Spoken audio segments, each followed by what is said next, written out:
युद्धादरम्यान अमेरिका आणि इराणकडून हल्ल्याचे वेगवेगळे दावे करण्यात येत आहेत आणि त्यामध्ये अमेरिकेच्या USS अब्राहम लिंकन युद्धनौकेवरती मिसाईल हल्ल्याचा दावा केलाय। या युद्धनौकेला 4 बॅलिस्टिक मिसाईल्सनं टार्गेट केलं असा दावा हा इराण रिव्होल्युशनरी गार्ड्सनं सोशल मीडियावरती केलेला आहे। मात्र तो दावा अमेरिकेनं पूर्णपणे फेटाळलाय।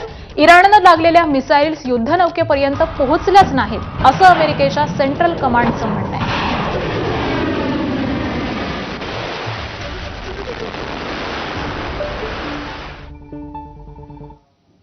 आणि इस्रायलने इराणवरती अनेक मिसाईल डागलेत। इराणची राजधानी तेहरानमधील प्रसिद्ध गांधी हॉस्पिटलवर देखील मिसाईल हल्ला करण्यात आलाय।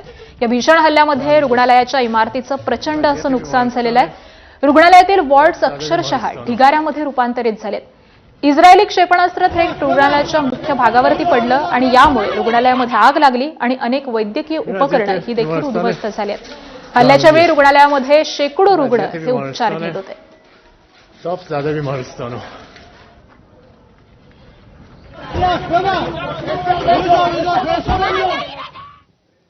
इराणनं इस्रायलला आता प्रत्युत्तर दिलेलं आहे। राजधानी जेरुसलेमवरती हल्ला चढवलेला आहे।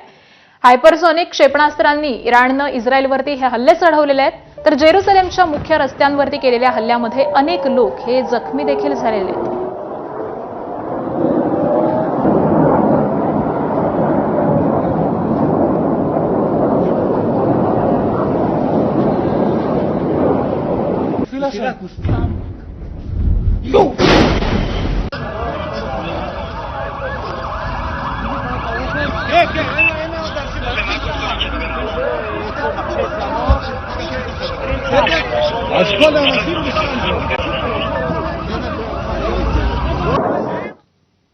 आणि खामेनीसह 48 नेत्यांना ठार केल्याचा डोनाल्ड ट्रम्प यांनी दावा केलेला आहे।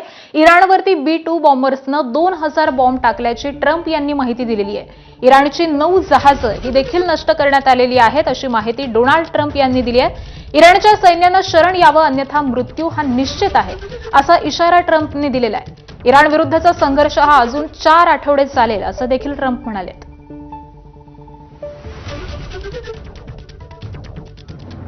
आणि याच युद्धासंबंधीच्या आणखी अपडेट्स आपण ग्राफिक्सच्या माध्यमातून जाणून घेऊयात।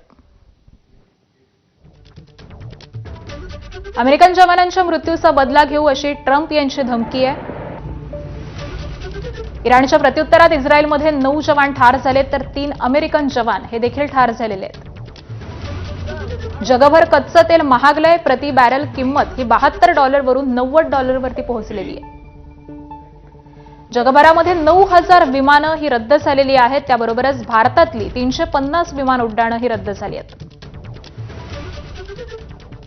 लेबनॉनची इराणच्या बाजूनं युद्धामध्ये उडी आहे तर इस्रायलवरती हल्ला करू असा इशारा देण्यात आलाय। पाकमध्ये अमेरिकन वकिलातील घुसणाऱ्या 22 आंदोलकांचा मृत्यू झालेला आहे। पाकिस्तानात अमेरिकेविरोधातील आंदोलनामध्ये 200 जण जखमी झालेले आहेत।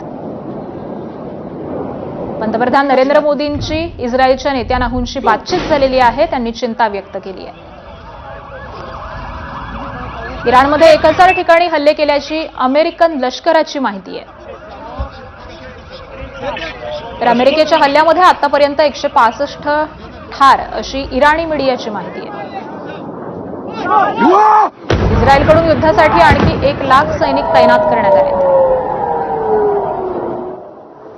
तर हे काही महत्त्वाचे असे अपडेट्स आपण जाणून घेत होतो।